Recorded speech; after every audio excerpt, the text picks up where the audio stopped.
السلام علیکم ناظرین، میں ہوں صاحبزادہ سلیل۔ امید ہے آپ جہاں بھی ہوں گے خیر خیریت سے ہوں گے۔ ناظرین، انتہائی تشویشناک خبر بھارت سے آ رہی ہے کہ وہاں پہ ایک مسافر طیارہ جو ہے وہ گر کے تباہ ہو گیا ہے، جس میں 282 افراد کی جان گئی ہے۔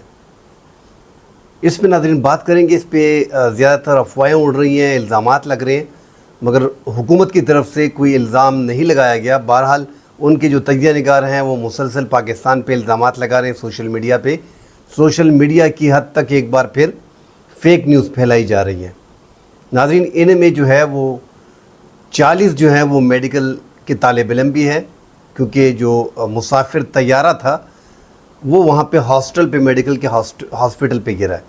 ساتھ ناظرین بات کریں گے باجوڑ میں، ایک بار پھر خیبر پختونخوا کے علاقہ باجوڑ میں، وہاں پہ افغان طالبان کے سیکیورٹی فورسز نے جو مارٹر گولے پھینکے ہیں، جو ہماری رہائشی علاقے ہیں، وہاں کا ایک شہری شہید ہو گیا ہے اور 2 بچے زخمی ہو گئے ہیں۔ اس حوالے سے مختصر بات کریں گے۔ دیکھنے والے سے گزارش ہے ناظرین کہ ہمارے چینل کو سبسکرائب کیجئے گا، لائک ضرور کیجئے گا۔ ٹاپک کی طرف ناظرین بڑھتے ہیں۔ بوئنگ 787 مسافر طیارہ، جو کمپنی کا کہنا ہے کہ یہ 14 سال پہلے جو ہے اسے لانچ کیا گیا اور اب تک 1 ارب سے زائد پیسنجر جو ہے وہ اس میں سفر کر چکے ہیں۔ یہ پہلا طیارہ ہے، یہ کافی کامیاب طیارے ہیں اعلیٰ کوالٹی کے، اور یہ پہلا مسافر طیارہ ہے جو تباہ ہو گیا ہے۔ اس میں ناظرین ایک تو مسافر جو سوار تھے، 242 مسافر سوار تھے، جس میں 12 جہاز کے عملے کے پائلٹ سمیت 242 افراد تھے۔ اور ناظرین یہ جب جیسے ہی اس نے اڑان بھری ہے گجرات میں احمد آباد ایئرپورٹ سے جو اڑان بھری ہے، اس دوران ناظرین یہ بس قریب ہی گیا، تقریباً 2 منٹ کے فاصلے پہ، 1 منٹ کے فاصلے پہ، بس یہ زیادہ اڑا ہی نہیں ہے۔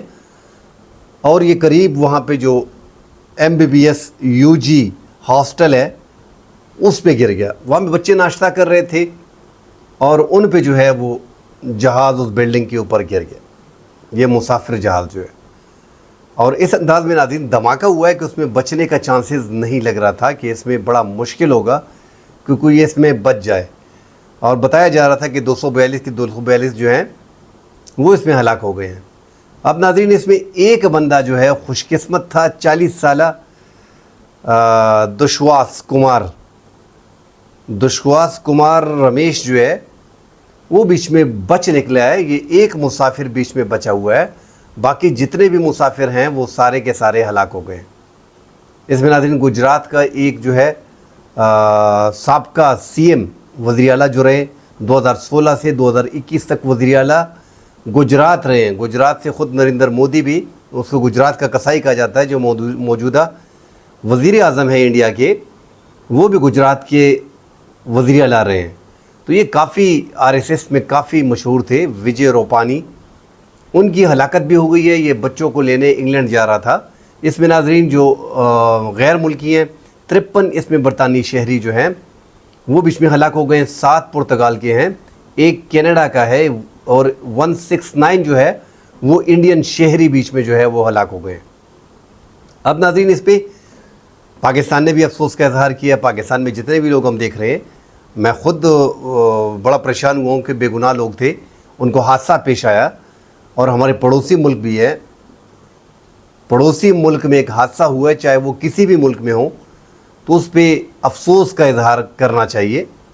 اور ہم ابھی بھی افسوس کر رہے ہیں، دل سے خفا ہیں کہ یار والدین تھے اس میں، بچے تھے اس میں، کوئی بہن سے اس کا بھائی ملنے جا رہا ہوگا، کوئی شوہر اپنی بیوی سے ملنے جا رہا ہوگا، بچے جو ہے اپنی ماں سے ملنے جا رہے ہوں گے، اور ان کو یہ حادثہ پیش آیا۔ بہرحال ناظرین اس پہ سوشل میڈیا پہ جو انڈیا کے اس ٹائم پہ جھوٹ کا ایک پلندہ ہے، ایک تو ان کی الیکٹرانک میڈیا جتنا بھی نیشنل میڈیا ہے اور سوشل میڈیا، اس میں کوئی فرق نہیں رہ گیا۔